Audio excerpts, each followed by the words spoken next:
Hey everybody, this is Claire, and this is Small Joyful Things. As always, I go out to thrift stores, or I go to estate sales, or I occasionally go and buy things from Craigslist, and I try to find out as much as I can about them, and then I make videos to tell you guys about them. So here's what I've got for you today. What I have is this lovely, lovely pot. Vase. I can't decide if it's a pot or a vase. It's, I'll just give you a look at it first. Let's call it a vase. I think it's going to be a vase.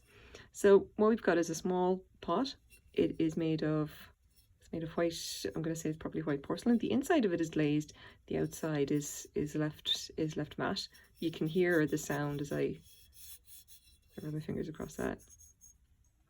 It is actually signed at the bottom. I'll get to that in a second. But first, we're going to measure it up using the annoying measuring tape. So it's about 4.5 inches across. And if we're careful, about 4.5 inches high. Okay, so what have we got here? I picked this up for $4 in a thrift store. I just looked at it and thought it was beautiful, and I thought that kind of looks Native American to me. I want that. I want to, I want to see what its story is. And thankfully, because we have a signature, we can find out something from that. And because it's such a distinctive style as well, we can also find something from that. So I've got some stuff for you guys.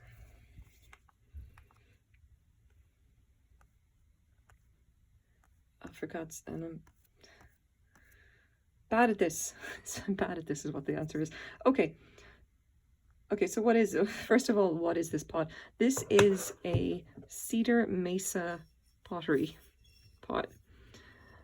Now, Cedar Mesa is a pottery works that's it's based out of Utah, and it's close to Monument Valley. If you've ever seen it, basically Monument Valley is this. It's that big kind of craggy landscape with these enormous red mesas right in the middle of it that look like amazing.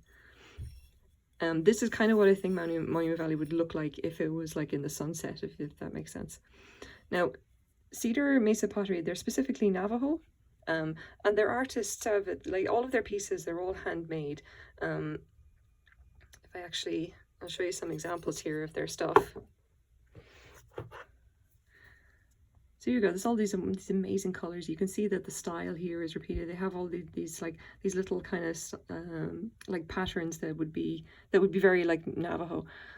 They also have the double spout in the jar. This is like a wedding jar as far as I know. And it's all very beautiful. They have a very particular style to them. This particular pattern is called the Desert Rainbow, which I think is just absolutely amazing. So what do we know about this particular thing in general? So Cedar Mesa, the way that they work is that all of their pieces will be handmade, and as well as that, the artists are kind of encouraged to kind of make what they want of the colors. So although you have a particular style or a particular kind of pattern or grouping or whatever that would have been called Desert Rainbow, that just kind of dictates that they have to have like this particular kind of silhouette pattern, and then maybe a specific pattern here. And the pattern needs to be here in the picture above it, kind of a thing. But other than that, the artist is kind of just free to choose whatever colors they kind of like on the day, And I suppose that's kind of nice. It's kind of, so the Cedar Mesa has their own consistency within whatever patterns they've got, but the artists still get to actually express themselves. Now, underneath, if I turn around, hopefully you'll be able to see this. Now, the lower word here is Navajo. And I've been trying to work out what this is, like the signature of the artists themselves. Remember, the part of the thing about Cedar Mesa is that all of their stuff is handmade. All the artists actually sign their pieces, and what I believe it says is Mitchell, and I suspect the last part is Dina. So what that would correspond to, if I've gotten this right, hopefully I've gotten this right, is is this guy, which is Mitchell Blackhorse. Now he's like a potter who, like a ceramic artist who would have done work for Cedar Mesa. I don't know if he's actually still doing work for them. I just know that he did at some point. I went to the Wayback Machine to check to see was he actually listed as an artist on the Cedar Mesa Pottery website, and he was. He has his own signature pieces. You can even actually see here the pottery artist doing Blackhorse. I think that must be his brother, as far as I know. He possibly still works for them. So I think that's him. I think that's his signature. Now the really nice thing about this, right? I was trying to figure out. I was like, I couldn't kind of figure out what that little squiggle at the end was, and I did some research, and it suggested that like it would have been signed with his first name and the word Dine, and I ended up having to look up what that is. And it turns out that here's an example of some of his own kind of work. I just get okay, stop, behave. So I looked up what this word is, all right? Dine, I'm not sure the pronunciation. It is the word meaning people in the Navajo language. And I read that and I thought that was absolutely fascinating.